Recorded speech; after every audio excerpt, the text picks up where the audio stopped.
Musta? May bagong anime na naman tayo ngayon. Like and subscribe ka na rin para lagi kang may topic kay Lablab mo. At huwag kalimutang i-all ang notification bell nang lagi ka pong updated sa ating uploads. Salamat! Isang dalaga na nga ang pinakita na naghihigapos sa pagtakbo, at hinahanap ng mga kawal na ito. Natigilan naman ang grupo ng mapadpad na sila sa isang gubat na ayon dito kay Kuya Kawal ay huwag na nilang baybayin dahil kuta nga raw ito ng Demon Lord. Ayun nga raw sa mga sabi-sabi ay ayaw nito sa mga tao at sinumang minalas-malas na napapadpad nga raw sa kanyang teritoryo ay pinagmamalupitan nito. Bagamat na bahala ay nagpatuloy naman sa paghahanap ang mga ito ngunit sa kabilang dako na ng gubat na siya namang sinamantala na nga nitong tumetakas na dalaga. Habang tumatakbo ay nagmumuni-muni naman ito at sorry nga raw kay Natalia, at umalis nga raw siya nang wala man lang paliwanag. Ngunit hanggat nabubuhay nga raw siya ay potsa nahulog ako, at dito na nga nahimatay ang dalaga. Isang umaga, nabalitaan na nga rin ito maging ng bida natin sa isang dyaryo, hanggang sa may maramdaman na nga ito bandang gubat na agad na nga nitong pinuntahan. Dito na nga niya naabutan ang isang walang malay na dalagang napapalibutan ng mga osyoserong monsters, nilapitan at binuhat, at pinagtaka kung tumakas daw ba ito somewhere o sadyang may tumutugis lang talaga dito. Sabay nilapitan na nga ang napansing sundalo. Walang patumpik-tumpik na inatake na nga siya ng sundalo at dito na nga mas lumakas ang kutob niya nang makita ang insignia ng personal guards mismo ng royal family ng Neres Kingdom.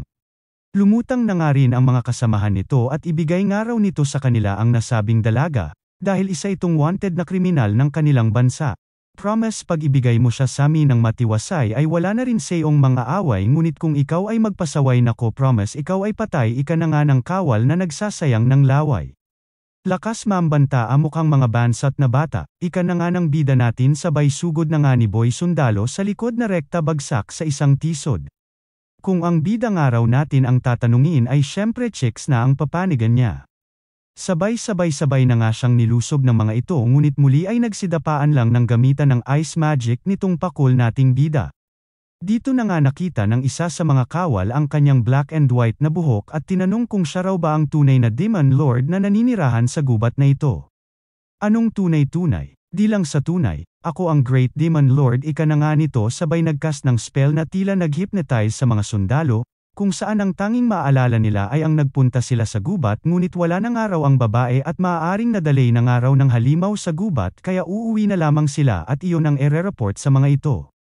Okay very good o siya alis na kayo ika na nga ng nakangising Demon Lord sa mga ito. Todo asikaso na nga si kuya mo kay ate ganda at pinagtataka kung talaga bang kriminal itong si ate na wanted sa buong bansa. Kalaunan ay nagising na nga ito at dito nagkausap na ang dalawa. Ayon naman kay ate ay naligaw nga raw siya sa gubat hanggang sa may makita nga raw siyang isang mansyon mula sa kalayuan at sinubukan niya man raw lumapit ay hinimitay na siya ika na nga nito. Bigla na nga nawala ngiti nito nang basahin na ng bida natin ang sinasaad sa dyaryo na wanted nga raw itong si Charlotte Evans na fiancé ng pangalawang prinsipe, ngunit mariing tinanggi ito ng dalaga. Nagulat naman ito nang paniwalaan siya ng bida natin na ayon nga dito sa Demon Lord ay nakikita nga raw niya kung nagsisinungaling ang tao sa mga mata nito. Naluha na nga ito nang idagdag pa nito na wala nga raw siyang nakikitang nikatiting na kasinungalingan sa mga mata nito. Nalubos pinag-alala naman nga ng bida natin at kung may masakit daw ba dito't bigla na lang umiyak. Ikaw lang bukod tangi ang pinakaunang naniwala sa akin ika na nga ng dalaga sa bida nating nag-aalala. O siya, maiba na nga tayo, kwento mo na lang sakin kung papaano at ano talaga ang nangyari ika na nga ng bida natin. Ayon naman kay ate ay sadyang mabilis nga raw ang mga kaganapan sabay pa flashback na nga ng mga nangyari. Sa isang pangsosyalang piging nga raw siya noon nang bigla na nga lang raw siyang pinatawag ng prinsipe na kanyang fiancé at may announcement nga raw ito. Habang siya ay papalapit sa prinsipe ay kung ano-ano na nga ang mga haka-haka ng mga bisit at kesyo anak nga raw ng mistress at ngayon lang raw nila nakita't mga mema lang, hanggang sa magulat na nga lang siya nang sabihin ng prinsipe na tapos na nga raw ang maliligayang araw niya dahil bistado na nga raw siya sa mga masamang gawain niya, at dito hinatulan ng treason ng kanyang fiancé na si Prinsipe Cecil. Ni isa raw ay wala man lang kamwestiyon sa desisyon ng nasabing prinsipe at pati kanilang engagement ay tinapos na nga rin ito. At gigil na pinatapon nga raw siya sa kulungan. Wala nga raw siyang nagawa bagamat wala naman daw siyang nagawang ni anumang kasalanan habang sa isip-isip naman nitong bida natin ay nagets agad ang sitwasyon at dalawa nga lang raw ang naiisip niyang dahilan sa mga nangyayari. Either ayaw nga raw pakasalan ng prinsipe itong si Charlotte o marahil ay may third party nga raw ang lalaki. Humingi naman ng tawad si Charlotte at naabala pa nga raw niya ang ating bida sa kanyang walang kwentang kwento sabay nagpasalamat na rin sa naging tulong nito sa kanya. Nagpaalam na nga rin ito na aalis na at baka madamay pa nga raw ito, hanggang sa matigilan na nga lang ang dalaga ng tanungin nito ng ating bida kung marunong raw ba ito maglinis at medyo makalat nga raw ang kanyang bahay. Medyo naman ang sagot ni ate mo na kinatuwa na nga ng lalaki at simula nga raw ngayon ay employed na ito sa kanya bilang live-in maid, na siya na nga raw bahala sa mga gawaing bahay. Of course may sweldo nga raw ito sa kanya kasabay na pagkain with snacks, at wala na nga raw dapat pang alalahanin ang dalaga. Teka lang naman, di mo ba narinig kwento ko, wanted nga ako baka nga ipatulfo pa ako, ika na nga nang nag-aalalang si Charlotte na siya nang nagpaisip din sa Demon Lord. Kaya nga raw siya nasa kalaliman ng gubat ay para malayo nga raw siya sa mga tao at ang pagpapatira dito kay Charlotte ay salungat sa kanyang nais na buhay.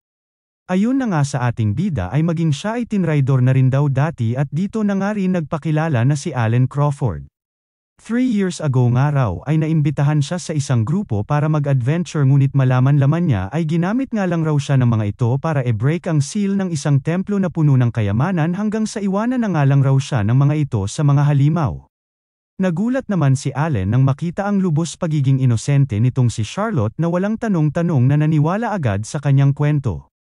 Kaya nga raw alam niya ang pakiramdam ng tinraidor kaya naman di niya nga raw hahayaan na lamang itong si Charlotte sa oras ng kanyang pangangailangan. Lubos na pasasalamat naman ang pinabatid ng dalaga ngunit ayaw niya nga raw na madamay pa ito kaya mariing tinanggihan ang offer ng ating bida. Abat ayaw talaga paawat ni kuya mo at naglagay na nga ng sumpa sa sarili niya, at hindi niya nga raw tatanggalin hanggat di ni Charlotte tinatanggap ang kanyang offer. Sa loob nga raw ng 3 minuto at wala pa ring sagot itong si Charlotte ay mamamatay nga raw siya. Nalubos kinabahala na nga ng bina-blackmail na dalaga, hahaha. Ano te? Hahayaan mo lang ba ang isang inosenteng lalaki na mamatay sa harap mo panggagatong pa nga nito? Te pakibilisan di na kumakahinga o, muling pagkulit nga nitong si Allen hanggang sa kalaunan ay pumayag na nga lang ang no choice sa no choice na dalaga. Siyang tunay nga ay naging kasambahay niya na ito. At lubos pinuri ni Allen ang pagkakalinis nito sa bahay niya, at di nga raw siya makapaniwala na marunong maglinis ang isang maharlika. Sa isip-isip naman ng bida natin ay napaisip ito sa gaspang raw ng kamay nitong si Charlotte nang mahawakan niya nga raw ang kamay nito at dito napagtanto na maaaring inalila lang ito sa kabila ng pagiging maharlika nito. Nagtaka naman itong si Charlotte at tila di naman daw kailangan ng katulong nitong si Allen at may magic naman daw ito. Na binara naman nga agad ng ating bida na lubos na ngangailangan daw siya ng isang kasambahay at ang alam niya nga lang raw ay maging tambay. Di mo dapat yan ika-proud pero sige na nga, ano next na gagawin ko po ika na nga ng dalaga. Wala na, ikaw na muna bahala, magbasa ka, magsyeste ka muna, pahinga ka muna na pinagtaka na nga ng dalaga at papabayaan lang daw ba siya nito. Di mo ba naisip na maaari akong magnakaw dagdag pa nga nito? Wala naman daw yun kaso tsaka katatapos nga lang raw niya mag-shopping kaya wala na raw siya cash ika na nga ng bida natin. Dumiretso na nga ito sa library at magtatrabaho nga lang daw muna siya, at dito pat awa-tawa at may mga babanatan daw muna siyang research papers ukol sa magic na pinadala sa kanya.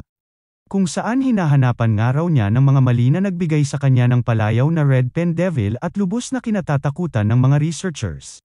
Di na nga nito namalayan ang oras kaya naman tumayo na't bubuksan ng araw niya ilaw, sa gulat nga nito paglingon ay nakita si Charlotte sa sahig na tila may binibilang, na ayon sa dalaga ay sinsabi nga raw ni Allen ay pwede niya gawin ang anumang gusto niya ay binilang nga raw niya ang bawat guhit ng mga kahoy sa sahig na lubos kinabahala na nga ng bida natin at sinong matinong tao raw ang magbibilang ng kung anumang binibilang nito Sus Mariesep Marimar.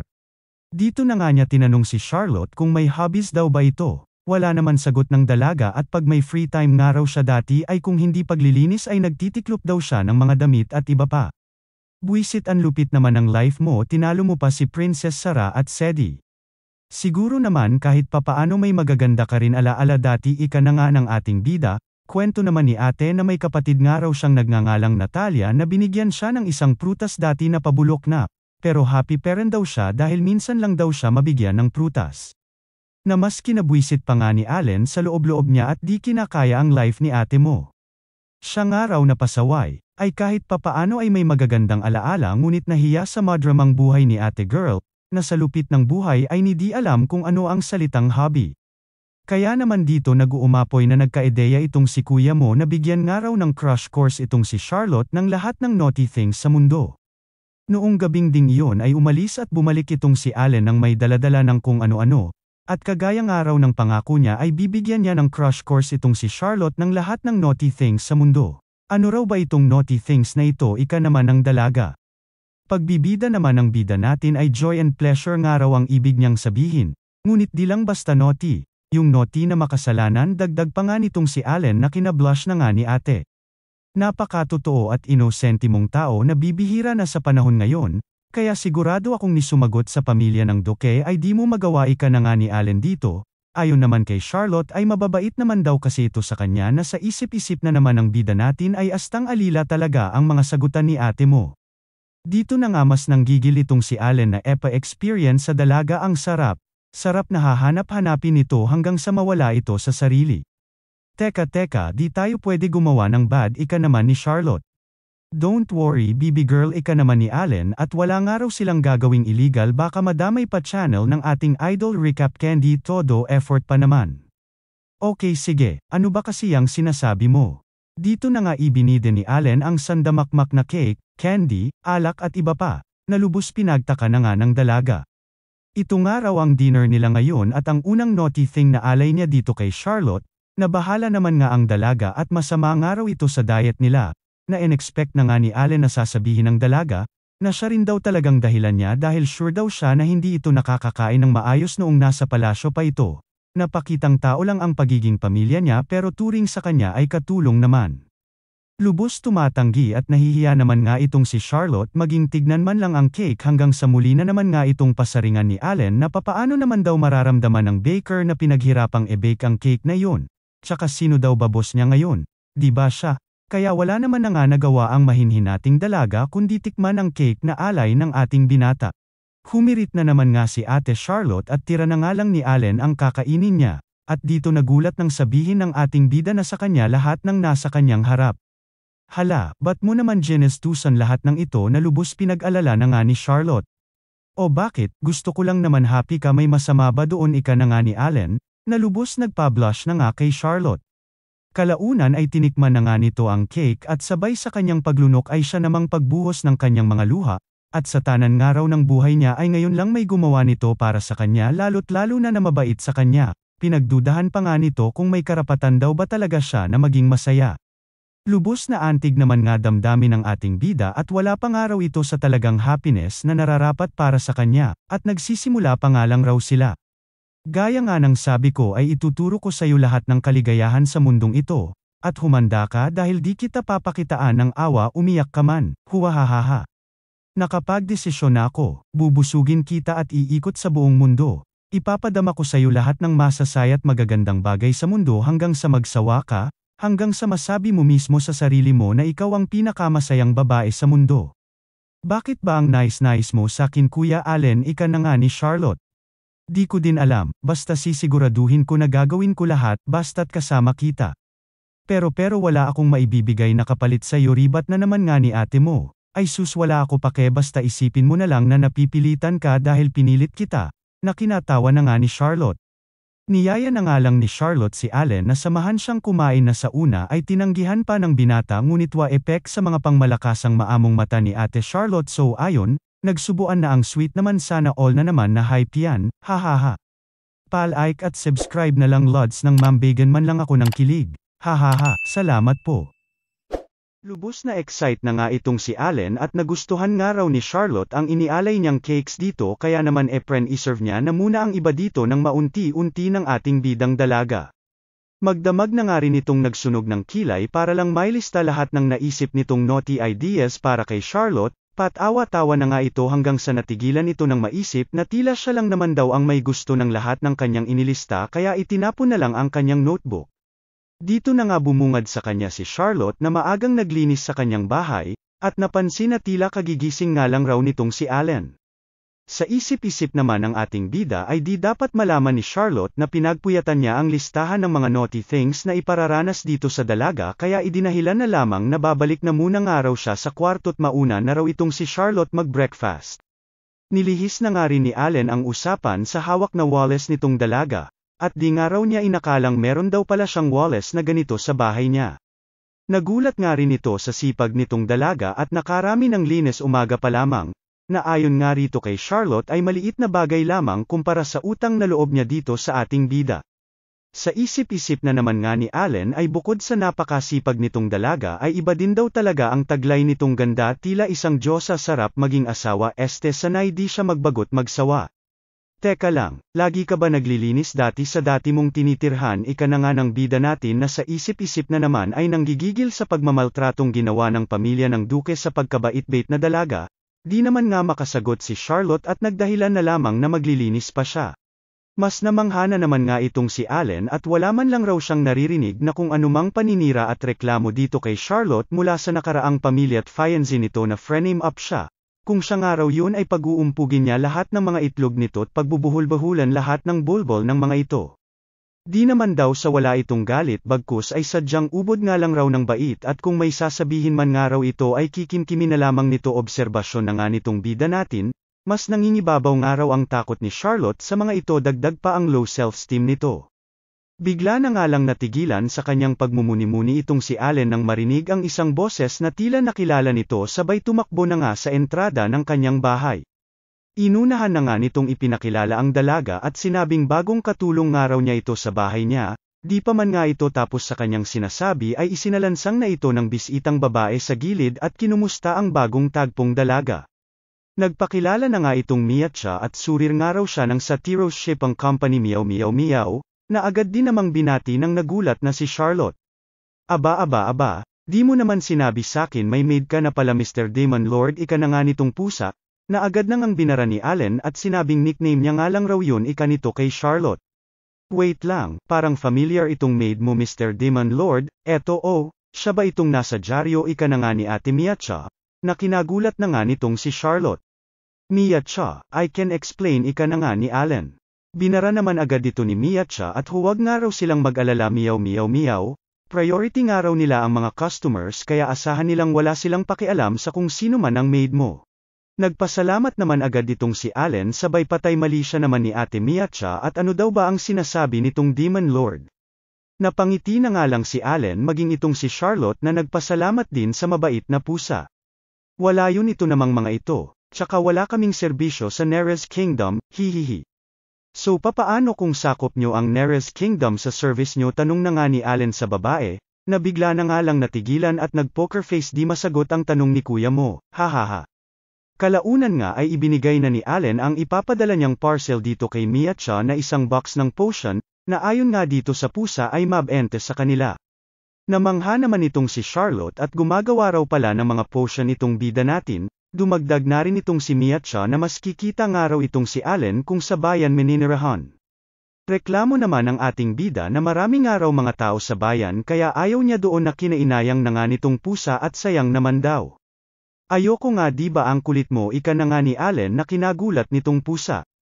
Kaya ka tinatawag na Demon Lord dahil dyan sa nakakatakot mong mukha chill step bro. Sabay drama na nga ni Allen with matching pa-flashback na naman, kung saan pinakita ang grupo ng mga bata na nagpunta sa gubat, at gustong makita ang Demon Lord na kinakatakutan ng lahat, lumutang naman siya mula sa kung saan na siya namang takbo ng mga ito. At ayon nga sa ating bida ay nagsilbi na nga raw siyang test of courage sa mga bata dahil sa palayaw niya. So bale nickname mo lang talaga ang Demon Lord ika na nga ni Charlotte na sinang-ayunan naman ni Allen, at sinabing simpleng sorcerer nga lang daw siya na nais mamuhay ng tahimik. Sus ayaw mo sa mga tao pero wagas ka naman makatulong ika naman ni Miatcha sa ating bida na tinawag nitong anti-social Mr. Nice Guy at napakakomplikado nga raw na tao.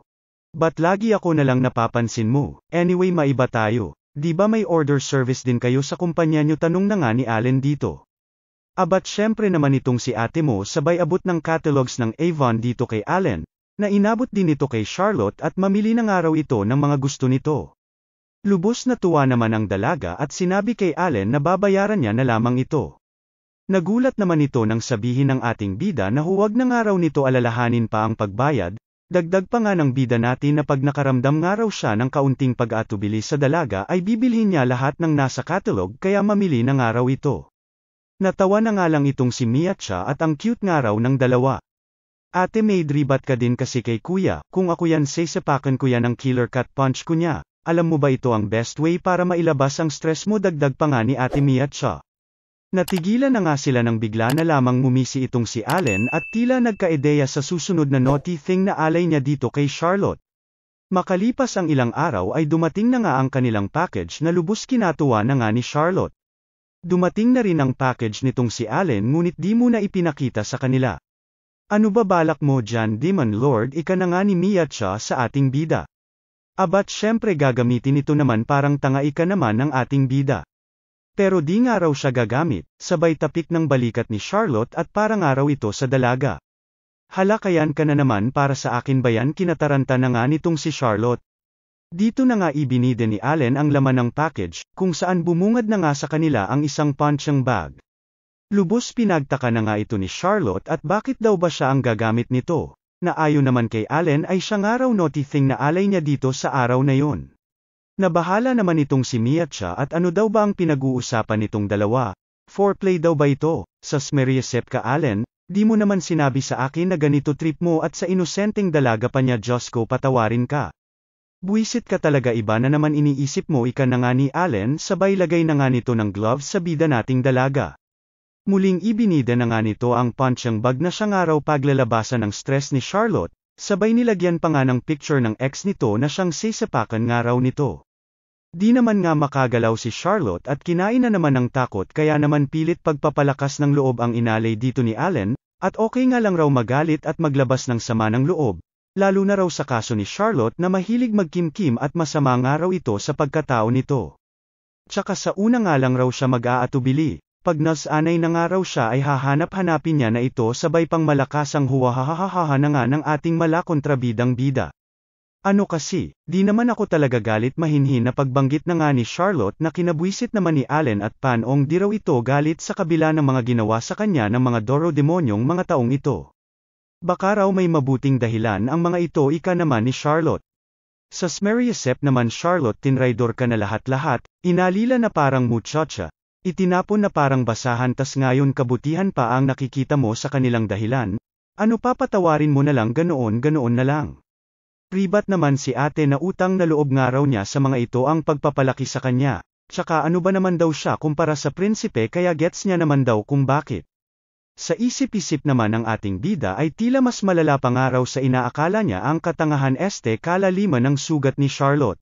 At dapat nga raw nag-work na plano niya sa ngayon, kung saan una raw ay ipaparealize niya kay Charlotte ang galit nito sa mga ito. Tas step 2, susugod na nga raw sila sa Neres Kingdom para ibuking ang prinsipe. Step 3 ay papatunayan nila na inosente itong dalaga. Tas last step, solve na lahat and happy na si baby Charlotte ever after, yehe. Pero sa kaso nga raw ni Charlotte ay malabo pa ito sa ngayon, at baka nga raw kung sakali man na mapatunayan man nila ang kasamaan ng prinsipe ay akuin pa ito ni Charlotte na malinya, dagdag pa nga ng nag-aalalang si Allen. Dito na nga sila nagulat nang bigla na lamang sabihin ni Allen na imbes na suntukin ni Charlotte ang punching bag, ay siya na lamang suntukin nito. Naguluhan naman ang dalaga at di nga raw niya yun magagawa sa ating bida. Sa kabila ng pagtanggi ni ate Charlotte mo ay wala naman itong magawa-gawa nang nilagyan ni Allen ng magic ang gloves niya na siya nang biglang nagliwanag, at dito gumalaw ng tila may sariling isip, sabay rekta pang malakasang sumuntok na nga sa ating bida. Lubos kinagulat na nga ito ng dalawang dalaga, sabay explain na nga ni Allen na huwag silang mag-alala at magic niya nga raw ang may gawa nito. Sa kabila ng pagkataranta ni Charlotte ay bumanat na naman nga si Allen at sinabing kahit ano nga raw mangyari, santokan niya man ito, apakan, sipain, murahin, mahalin, awayin, ay kailan may hinding-hindi nga raw niya ito papabayaan at iiwan. Di na nga raw ito ang dating tinitirhan niya, at pwedeng-pwede nga raw niya maramdaman at sabihin anumang nais niya. Malaya ka dito, dagdag pa nga ng pakyut nating bida. Kinilig na naman nga si ate mo at talaga daw pag nagpasuntok pa ito para lang sabihin lang lahat ng yon. Abat syempre, sigurado kasi di ka naman makikinig kung di ko yun ginawa, pasaring na nga nitong bida natin. Tsaka huwag ka na masyado mag-alala, basic lang ito sakin sabay heal na nga sa pisngi niya. Lahat ng bagay pwedeng masolusyonan, kaya gusto ko gawin mo lang kung ano gusto mo nang walang pag-aalalang iniisip ika na nga nito kay Charlotte. Di naman nawala ang pag-aalala sa dalaga at huwag na nga raw ulit itong gagawin ni Allen, at di nga raw kaya ng heart niya na nasasaktan itong si Allen nang dahil sa kanya. Natarante naman si Allen nang makita na paiyak na itong si Charlotte sabay kinuha na ang gloves at nag-promise. Kahit papaano ay lumakas na nga rin ang loob ng dalaga at simula nga raw ngayon ay susubukan niya ng mas maging matapang at totoo sa kanyang nararamdaman. Natuwa naman si Allen at sinabing huwag nga raw mag-alala itong dalaga, at kahit matagalan man daw ay sasamahan niya ito. Moment na nga ang dalawa habang pinagmamasdan ni Miacha ang mga mangtanga. Ibinalik na nga lang ni Allen ang punching bag at mukhang di na nga raw nila kakailanganin pa, na okay lang din naman daw kay Miacha. Sabay pagbibiro sa binatilyo na alam naman daw niya na marami pa itong bibilhin pagdating ng panahon ay habang ang dalawa naman ay naiwang nagtataka sa mga pinagsasasabi ni Miacha. Habang sa malayo may nakatanaw na isang misteryosong dalaga. Habang ikaw naman pipindot ng like at subscribe baka naman, hahaha.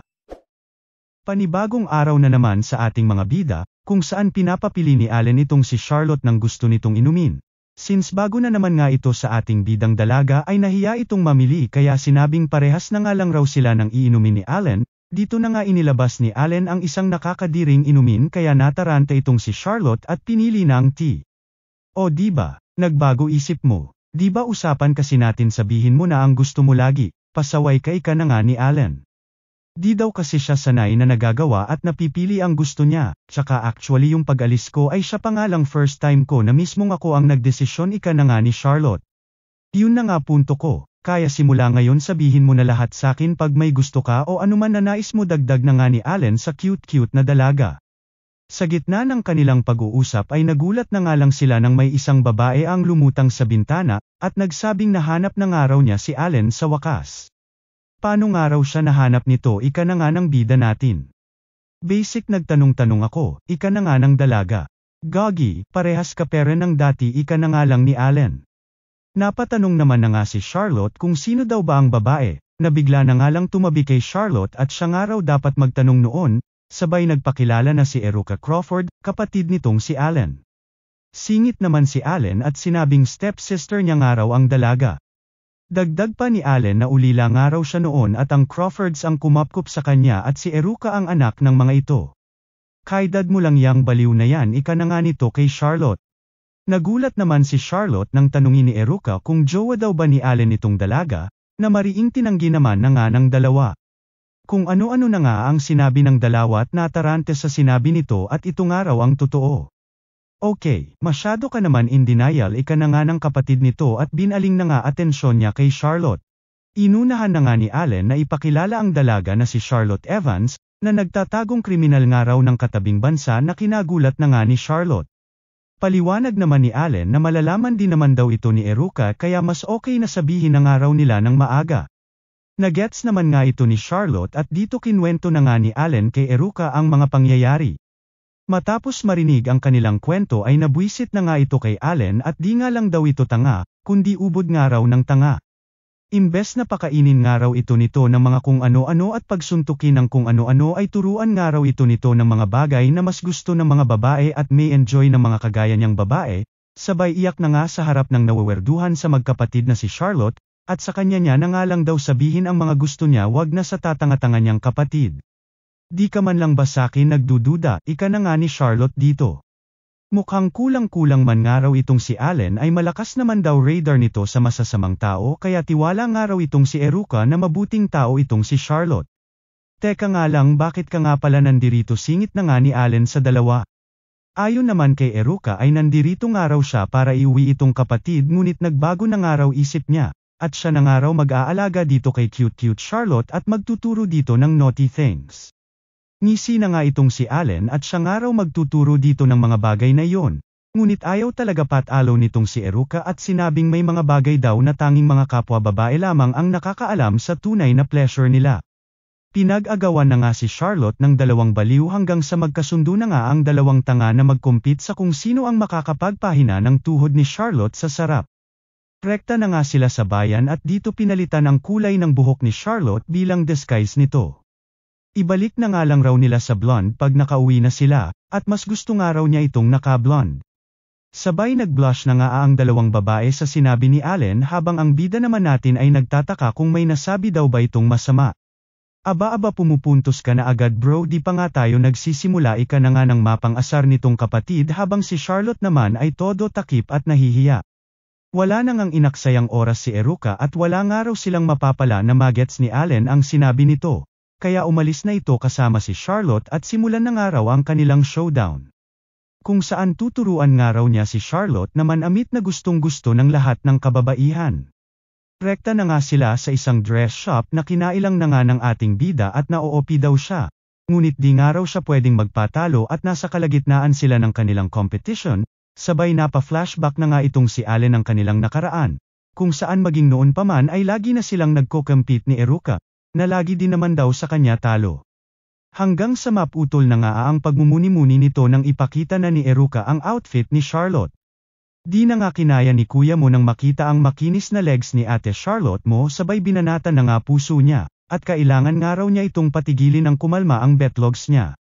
Lubos nag-alala naman si Charlotte habang itong si Eruka ay wala lang. Muli na ngang pumasok sa changing room itong si Charlotte sabay change topic na ng dalawang magkapatid. At ano raw ba gustong ipagawa nitong si Allen? Ayon naman kay Allen ay imbestigahan nga raw nito ang estado ng Neres Kingdom at ang kaso ni Charlotte. Okay bro, ako na bahala, tsaka sigurado may tropa naman doon si Dad. Gusto mo silipin ko na din yung prinsipe, dagdag pa nga ni Eruka. Huwag na, sagot na nga ni Allen, gusto ko din malaman kung sino yang pot ang inang yan, pero sa ngayon baka ano pa magawa ko, madamay pa bansa nila, kaya huwag na muna sa ngayon. Pang-ising-isi naman itong si Eruka at ang laki ng araw ng pinagbago ni Allen at ngayon nga lang raw niya ito nakitang nag-alala sa iba, na lubos kinatuwa na nga nito. Bigla na nga sumingit sa eksena si Charlotte at di nga raw niya maisara zipper sa likod niya, kaya to the rescue naman si Eruka, hanggang sa mag-iba na nga lang itsura nito nang makita ang likod ni Charlotte. Nahihiyang lumabas na naman nga itong dalaga habang itong si Allen ay comment na naman na masyado nga raw maikli ang suot nito. Diyos ko naman bro, ganyan talaga para palaban ang rampahan, ika na nga ni Eruka dito. Di ko talaga magets ang mentalidad niyong mga babae, ika na nga ni Allen hanggang sa natigilan na nga lang ito nang ipakita ni Eruka ang likod ni Charlotte, na puno ng peklat. Nagtaka naman ang dalaga at kung may problema daw ba, ngising pagtatakip na nga lang sila Allen sa mga nakita at sinabing magandang araw ang damit nitong si Charlotte kaya huwag itong mag-alala. Napaisip na naman nga si Allen sa pinagdaanan nitong dalaga. At malala pang araw ay mismong si Charlotte ay di alam na may mga peklat siya sa likod. Agad ginamot na nga ito ni Allen habang sa isip-isip na naman niya ay madali nga lang raw niya naalis ang peklat sa pamamagitan lamang ng isang simpleng magic na nangangahulugan lang na wala man lang tumugon sa mga sugat nito noong nasa kaharian pa ito, na lubos nagbigay panggigigil na naman dito sa bida natin. Bigla na nga lang nito tinawag si Eruka at tungkol nga raw sa usapan nila kanina ay nagbago na isip niya. At kakailanganin nga raw niya tulong nito habang itong si Charlotte naman ay naiwang nagtataka. Nagdahilan na nga lang sila na may mga surut nga raw sa kanilang bahay, na kailangan nilang puksain kaya humingi nga raw siya ng tulong kay Eruka. O siya, balik sa competition, ikaw naman bro ang pumili ng outfit ni Charlotte, ika na nga ni Eruka. Nahiya naman si Allen at sa ibang lugar na nga lang raw sila ngunit wa-epek sa palaban nitong kapatid. Wala na nga itong nagawa kundi pikit matang pumili ng damit hanggang sa mamula na nga lang ang dalawang dalaga nang makita ang napiling damit ni Allen, maging ang binata ay nagulat nang makita na ang napili niyang damit ay labas-utong labas kaluluwa outfit kaya inasar na naman ito ng kanyang kapatid. Matapos ang kanilang shopping ay dumiretso na sila sa labas at tuturuan nga raw ni Allen ang dalaga na mag-release ng stress sa pamamagitan ng pagbili ng gusto nito. Napunta na nga sila sa isang bangkita at dito nagsimulang maghanap ng maaaring magustuhan ni Charlotte. Bagamat pilit sinusubukan ay nabanata na naman nga ito ng kapatid niya na walang katest-test sa mga bagay na cute. Nagpahinga na nga muna ang tatlo at napagod sa pag-iikot-ikot, habang si Charlotte naman ay nahihiya sa dalawa at napapagastos nga raw. Huwag nga raw mag-alala itong dalaga, ika naman ni Allen at bahagi nga raw yun ang pagtuturo sa kanya tsaka bumagay naman daw lahat dito kay Charlotte. Kinilig na naman nga si ate mo sa mga banat ni kuya mo habang si Eruka ay nanonood lamang sa kalandian ng dalawa. Na binanatan na naman nga si Allen na walang katest-test at siya lang naman daw halos pumili ng lahat. Ribat naman nga si Allen at sadyang di lang daw nila Eric ang tist niya. Susrar ason ka pa, sabihin mo tanga ka lang talaga, banat na naman nga ni Eruka hanggang sa nagkainitan na nga ang dalawa.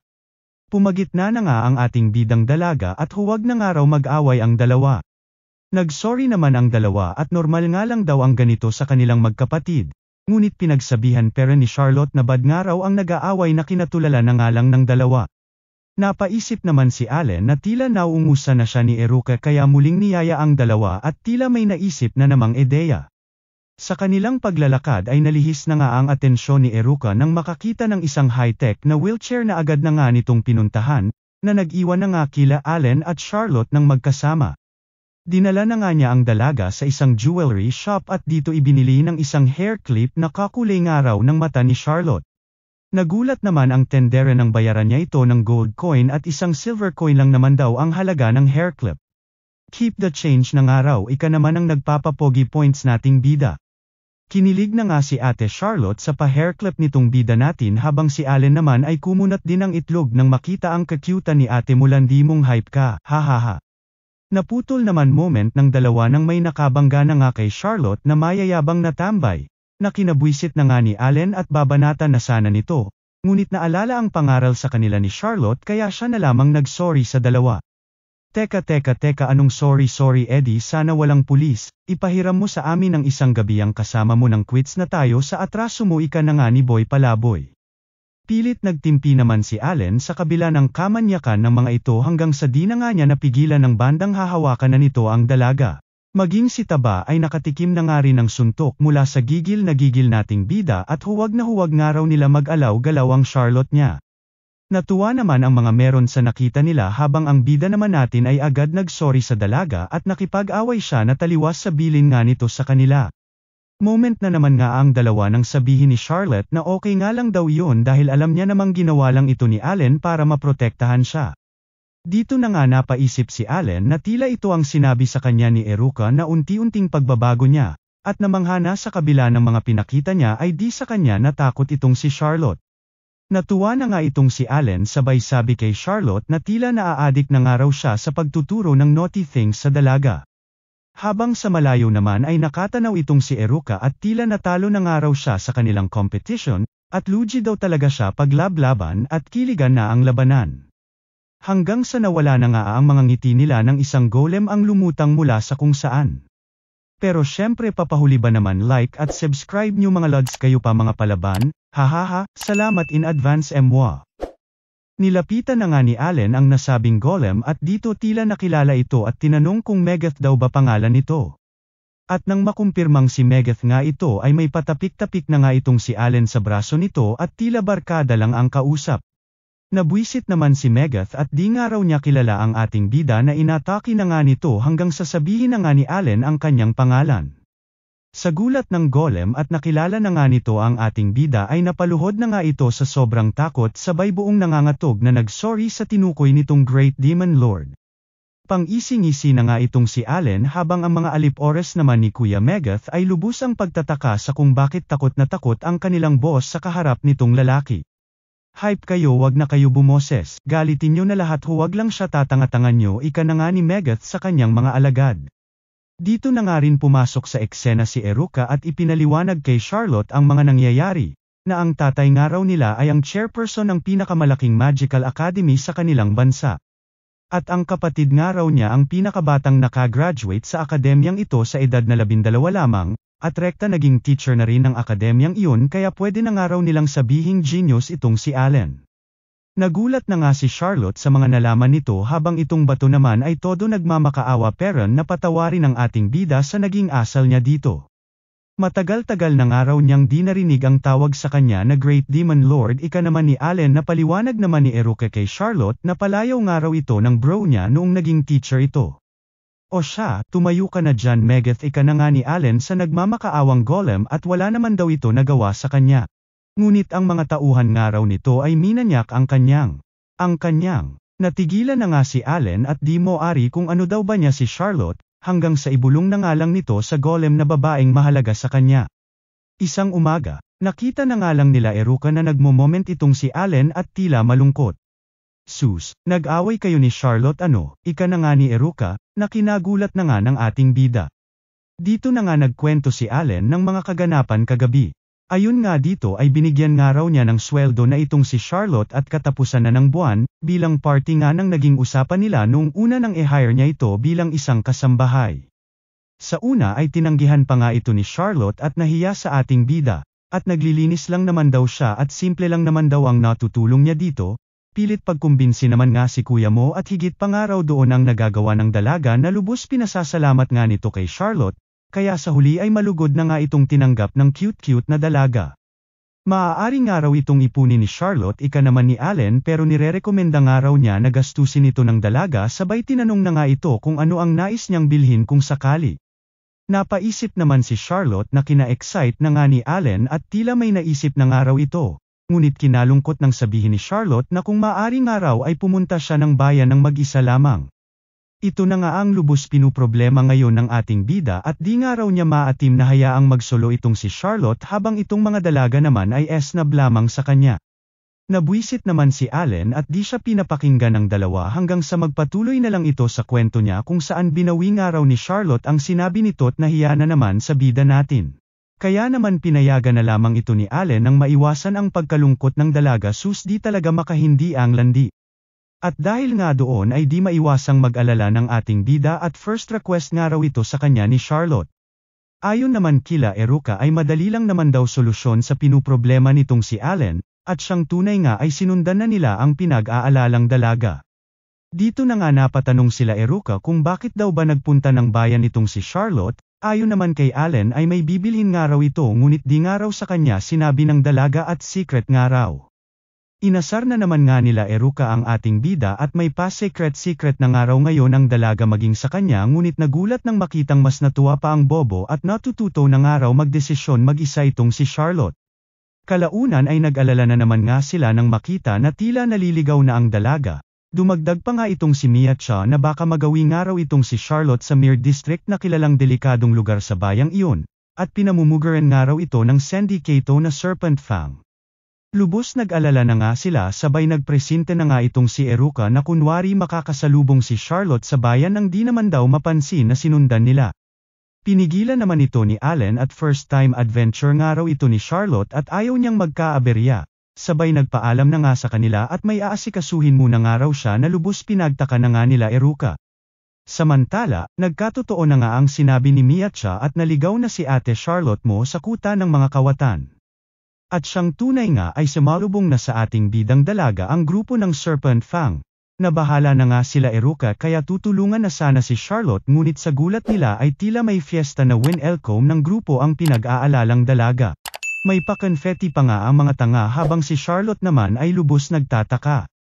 Dito na nga bumalik sa eksena itong si Allen at sinabing inunahan na nga raw niya si Charlotte at binyantaan ang grupo ng mga kawatan na tratuhing maayos si Charlotte kung sakaling mapadpad sa kanilang lugar.